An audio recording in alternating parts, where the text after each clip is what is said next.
Kristo, tumsifie Yesu Kristo. Kristo, Mungu ni mwema kila wakati.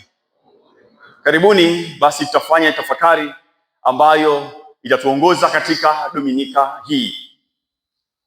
Ndugu zangu katika Kristo, wazo kuu ambalo linatuongoza katika Dominika hii, mwambie jirani yako, katikati ya giza. Katikati ya giza. Katikati ya giza. Kwa nini nasema hivi ndugu zangu? Ni kwa sababu yale ambayo tumeyasikia, hasa somo la Injili, yalitokea au yalisikika katikati ya giza. Ilikuwa ni usiku huu, wanafunzi wakiwa kwenye karamu. Yesu anaanza kuongea maneno ambayo tumeyasikia. Ilikuwa katikati ya giza. Ndugu zangu, nakumbuka siku moja, kuna baadhi ya vitu ukivitafakari sana unaweza ukatokwa machozi. Ukivitafakari au ukivisoma kwa tafakari kubwa unaweza ukatoka machozi. Nakumbuka baada ya kusoma masuala ya teolojia na maandiko matakatifu kidogo, nilienda kusoma waraka wa pili wa Mtume Paulo kwa Timotheo. Ilikuwa ni katikati ya giza. Nikasoma, baadaye nikashangaa machozi yanatoka.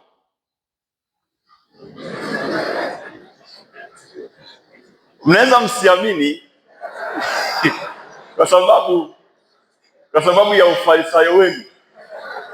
Sawa? Lakini kasome vizuri kabisa waraka wa pili wa Mtume Paulo kwa Timotheo. Na mara nyingi huo waraka tunaosoma wakati wa maziko, huwa mnafahamu, si ndio? Na kuna ule wimbo umetungwa mzuri sana, ni kuimba sijui sana, lakini ile ni maliza, si ndio? Ndio huo. Paulo alikuwa katikati ya giza. Maneno yaliyokuwa yanaongeleka yalikuwa karibu na kifo, yaani ndio waraka wake karibu wa mwisho hivi. Anaandika akiwa anajua kesho yake, baada ya siku 2-3, mimi sipo tena, lakini nimwandikie nani? Akakumbuka kuna kijana aliyemuingiza kwenye Ukristo, kijana aliyemwomba kwenye familia. Anakumbuka imani ya bibi yake, mama yake, na yeye walipomwambia mtoto wetu hapa mlee. Akasema basi nimwandikie kijana wangu askofu huyu Timotheo. Anamwandikia ule waraka. Ni waraka wa machozi, ni wosia wa mwisho. Kausome vizuri, utakuja kuniambia baadaye. Machozi yatakutoka. Sasa anasema hivi kwa sababu gani? Kwa sababu ya hiki ambacho tunakisikia hivi. Kwa sababu kuna wakati fulani katika maisha ambapo yaliyo ndani ya mioyo yetu ni mazito sana. Moyo unakuwa umebeba vitu vingi kiasi cha kushindwa kuyatoa kabisa.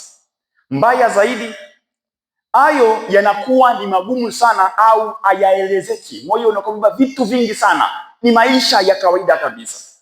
Hizi nyakati ambazo kelele za maisha zinakuwa juu sana kiasi kwamba hata wakati mwingine sala zinaonekana hazitoshi, au wakati fulani unaona nisali nini, nifanye nini ili Mungu aweze kusikia.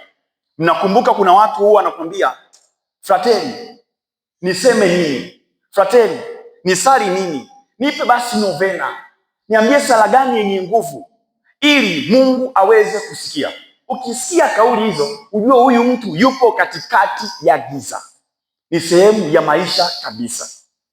Sasa ndugu zangu, katikati ya msongo huu wa mawazo, uzito ulio moyoni, Kristo anatokea na kuongea maneno haya yanayopatikana katika sura ya 14. Anaongea maneno hayo, maneno matamu na mazuri ya kutia moyo, maneno yaliyojaa matumaini na ujumbe ambazo ni nadra sana moyo kuyasikia, lakini moyo unatamani jumbe hizi. Hii sura au hii sehemu si tu ni maandiko matakatifu, bali ni Mungu ananyoosha mkono kwa sauti ya Mwokozi anayeonekana, kwa sauti ya Kristo anayeonekana, Mwokozi anayeona mashaka na matetemeko ndani ya kila mmoja wetu, Mwokozi anayeona maswali yako unayojiuliza, Mwokozi anayeona kuchanganyikiwa kwa kila mmoja wetu, Mwokozi anayeona tamaa ya kuwa na furaha, amani na kuhisi usalama, lakini havipatikani. Yesu katika sehemu hii aongei na umati tena, hana watu waliomzunguka, anaongea na nafsi, anaongea na moyo, anaongea na watu walioumia, watu wenye mashaka, watu wenye woga wa nini kitatokea baadaye. Kristo anakuangalia leo vile vile, na atuangalia vile vile kwa jicho lile lile alilowaangalia mitume usiku ule, akiwa amejaa huruma, akiwa amejaa ahadi nyingi, akiwa amejaa ukweli ambao hata giza aliwezi kuushinda. Katika sehemu hii Yesu anapiga hatua na kukanyaga na kuwa nawe katika mawimbi ya maisha unayopitia, na kusema kama alivyowaambia hawa wanafunzi, sogea karibu nami, kaa karibu nami, sikuachi peke yako, nimekutayarishia mahali. Hata kama unaona sipo pamoja nawe, hapana, nipo na naendelea kuwa pamoja nawe. Ndio maana ninaombe sana ndugu zangu katika Kristo, na uambie yoyote yule utakutana naye ambaye atasoma sura hii, kama kuna kitu ndani mwako au ndani mwake, kama kuna kitu maishani unahisi kinataka kukuachika au kuondoka, kama moyo wako umechoka kuvumilia, kusimama imara kwa muda mrefu, ujumbe huu ni kwa ajili yako. Mwambie ujumbe huu ni kwa ajili yako. Fungua moyo wako, vuta pumzi tena, kwa sababu Yesu anachokiongea hapa, maneno anayoyasema si tu ni nguvu, bali ni uzima, na ni maneno ambayo yanaishi. Na narudia tena, moyo unatamani kuyasikia. Ndugu zangu, wazo kuu kama nimesema, katikati ya ni maisha ya kila mwanadamu. Kuna mengi ambayo tunaweza kutafakari zaidi hapa, lakini naomba kwa haraka tuangalie mawazo makuu mangapi? Mawili. Hapa ni sehemu tajiri, yani haya maneno ya Yesu au haya mazungumzo ya Yesu ni tajiri, na kuna jumbe nyingi sana, hatuwezi kuzimaliza hapa. Nilikuwa namwambia ndugu yangu hapa au mwako wetu kwamba naandika kitabu juu ya sehemu hii, kwa sababu ni tajiri kubwa, yani kuna utajiri mkubwa sana. Lakini nitafakari mawazo mangapi? Madogo tu, mawili. Mwambie jirani yako, msifadhaike mioyoni mwenu. Msifadhaike mioyoni mwenu. Yesu ameongea mengi, lakini tafakari maneno mawili tu. Msifadhaike mioyoni mwenu. Leo Kristo anakuambia usifadhaike moyoni. Usifadhaike moyoni. Yesu anaongea na hofu na woga uliotanda kabisa katika moyo wa kila mmoja wetu. Nilisema hapo mwanzo, usiku ule Yesu wakati anaongea maneno haya, chumba kilikuwa ni kizito sana. Hali ya hewa katika chumba haikuwa nzuri hata kidogo.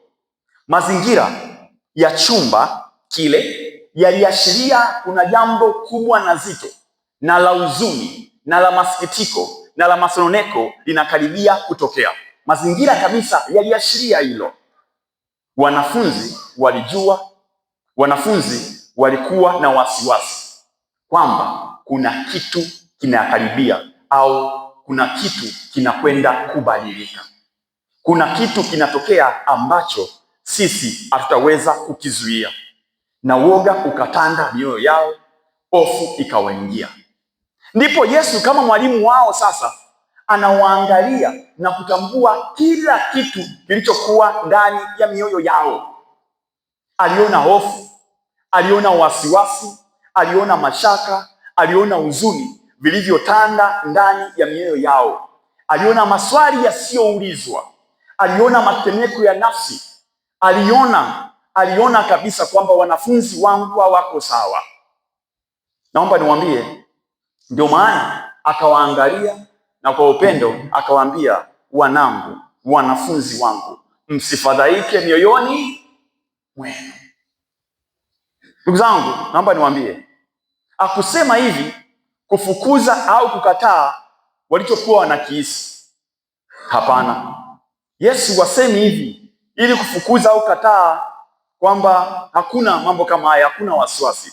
Hakusema hivi ili kufunika maumivu yao, hapana, bali alisema kwa sababu walijua woga, huzuni, mashaka vina tabia ya kutembea na kuteka sehemu kubwa sana na muhimu katika maisha ya kila mwanadamu. Huu woga una tabia ya kuteka na kushawishi na kusema kwamba uko peke yako, uko peke yako. Ndugu zangu, naomba niwaambie, Yesu akwambii udharau moyo wako, bali anataka uulinde. Ndio maana anasema maneno haya. Kukataa, anataka ufanye nini? Anataka ufanye hivi: kukataa hofu na wasiwasi kujikita ndani yako na kuota mizizi. Ni kwa sababu hofu na wasiwasi vikikaa bila kuangaliwa vizuri, vina tabia ya kufunika na kuleta upofu unaosababisha kutoona vizuri kile ambacho Mungu atafanya au atatenda mbele yako. Vina tabia ya kunong'oneza uoga kuhusu kesho. Vina tabia ya kuondoa nguvu na ujasiri ambao Mungu ameweka ndani mwako. Nimesema kwamba nilisoma waraka wa Mtume Paulo kwa Timotheo. Anamwambia Timotheo katika moja ya nyaraka zake, anasema Mungu akutumbia roho ya uoga. Anamwambia mwanaye Timotheo, kwa sababu woga una tabia hiyo.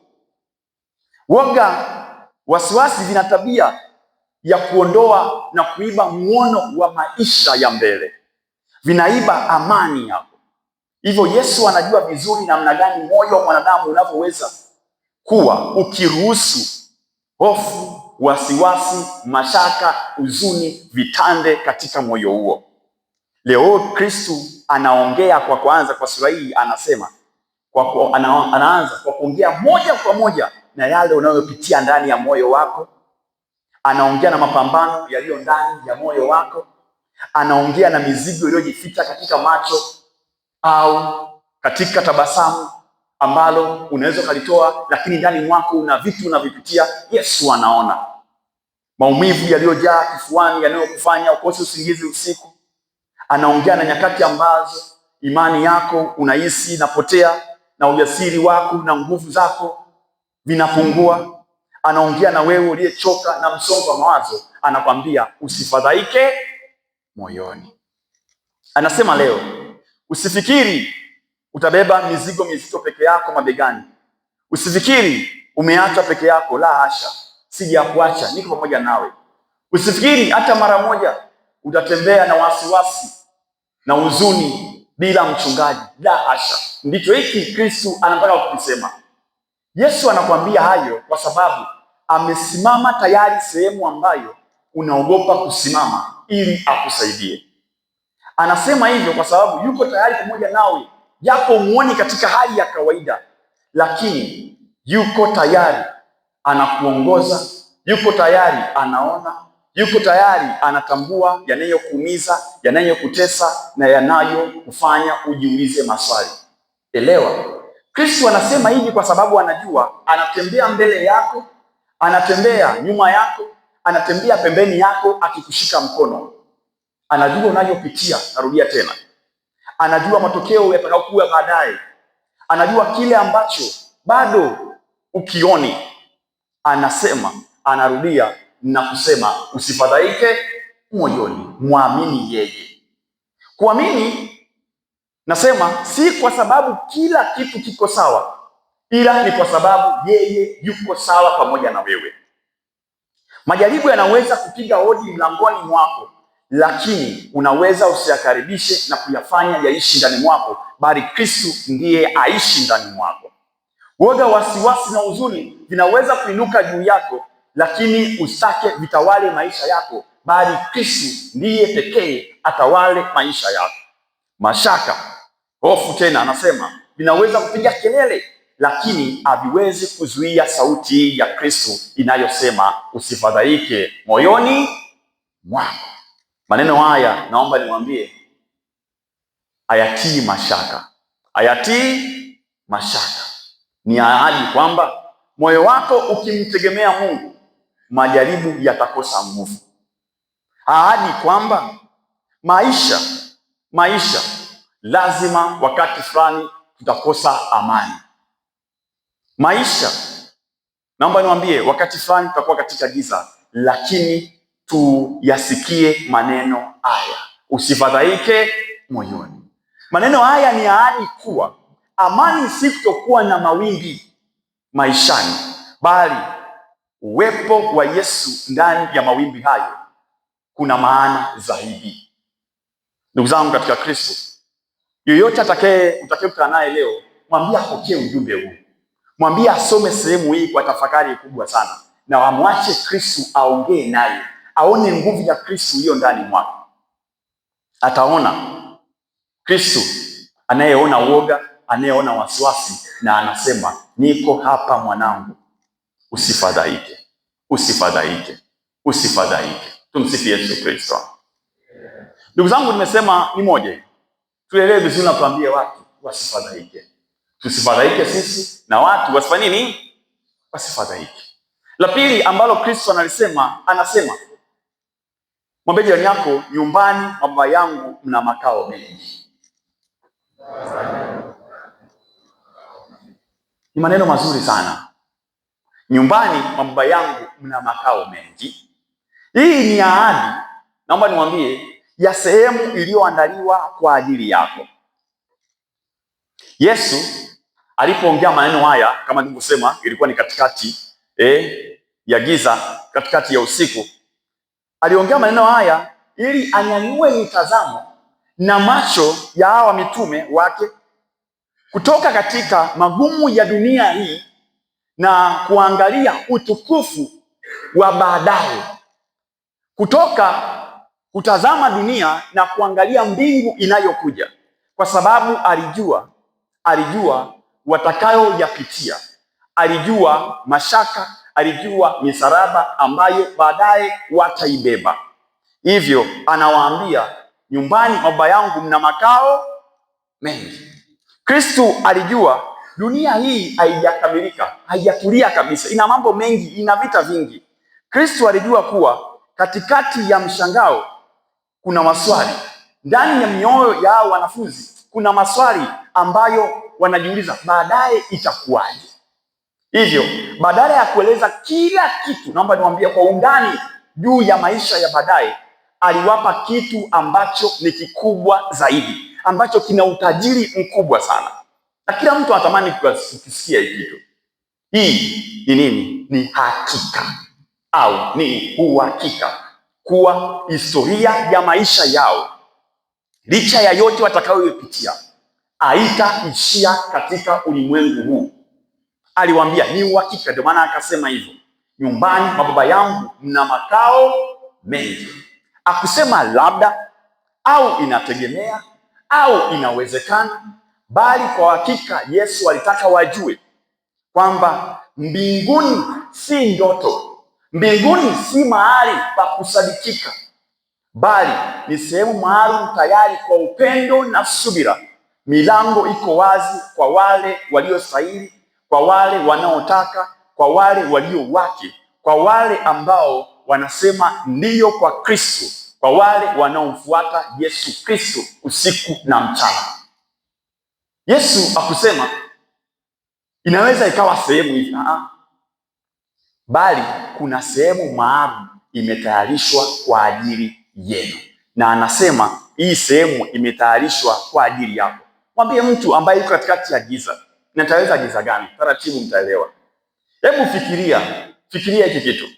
Mwokozi aliyeumba mbingu na nchi, ulimwengu na vyote vinavyoonekana na visivyoonekana, amekutayarishia sehemu kwa jina lako, kwa historia yako, na kwa roho yako, na kwa nafsi yako. Amekutayarisha sehemu. Huyu aliye mkubwa ametayarisha makazi na si mahali pa kupita, sehemu ambapo mwambie mtu kwamba amani haitaondoka, huzuni havitakuwepo, machozi hayatakuwepo, magonjwa hayatakuwepo, masononeko hayatakuwepo, muda hautaiba chochote, sehemu ambapo utajulikana milele na utakuwa salama.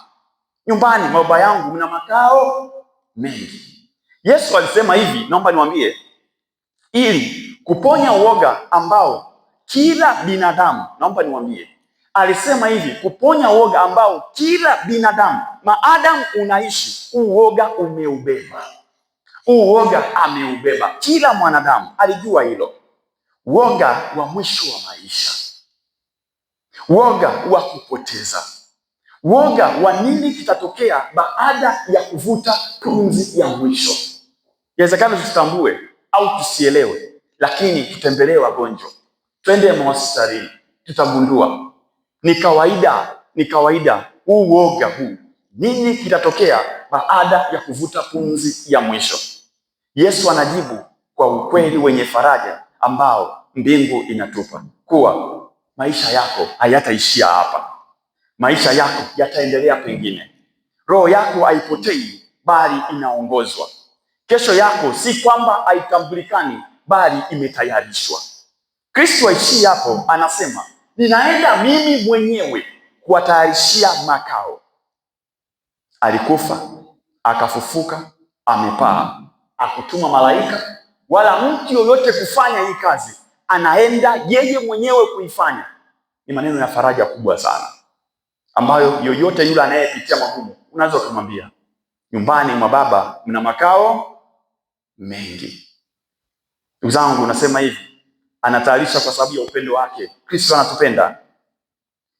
Anatupenda kwa sababu gani? Mwambie kila mtu, mwambie wewe ni sehemu ya mawazo ya Mungu katika ufalme wake ujao. Ni upendo mkubwa sana.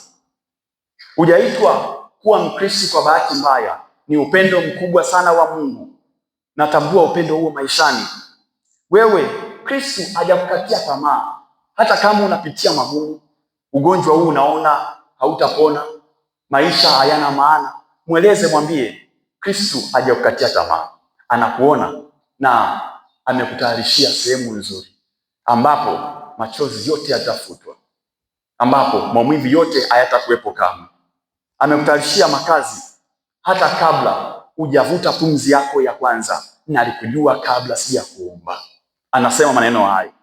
Hii ni ahadi pia ambayo naomba niwaambie inatuhusu sisi ambao bado tunaishi sasa.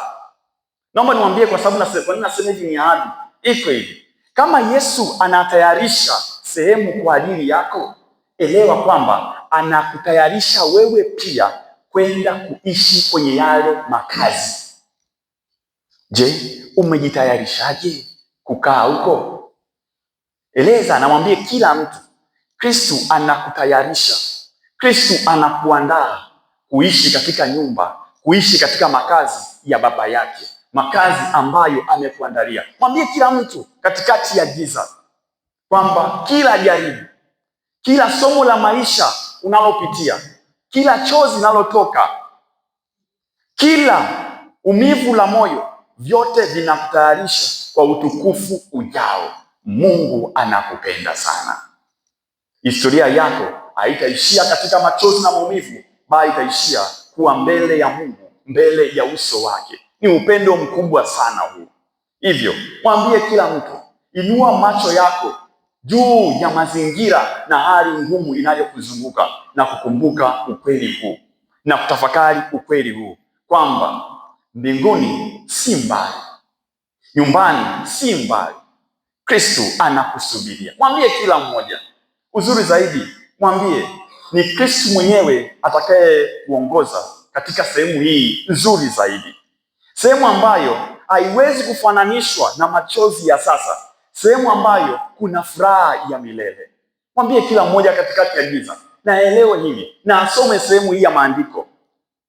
Naomba ndugu zangu katika Kristo, naomba usisahau, nikwambie, usisahau ahadi hii, usisahau tumaini hili. Haya ni makazi ambayo roho yako inatamani sana, nafsi zetu zinatamani sana. Mtakatifu Agustino aliwahi kusema, roho yangu haitatulia Bwana mpaka itakapotulia ndani yako, kwa sababu alijua sehemu hii ni matamanio ya roho ya kila mmoja. Mwambie huyo, jiambie wewe kwamba nyumbani mwa Baba mna makao mengi. Jitayarishe, jitayarishe. samehe, vumilia, ondoa kinyongo, sali, mtumainie Mungu, mkabidhi Mungu maisha yako katikati ya giza. Katikati ya giza usifadhaike. Katikati ya giza kumbuka, nyumbani mwa Baba mna makao mengi. Ukielewa haya, ukiyaishi haya, nawe utatambua ukweli kwamba Yesu Kristo ndiye njia, ukweli na uzima wetu, sasa na hata milele. Amina. Tumsifu Yesu Kristo. Mungu awabariki sana.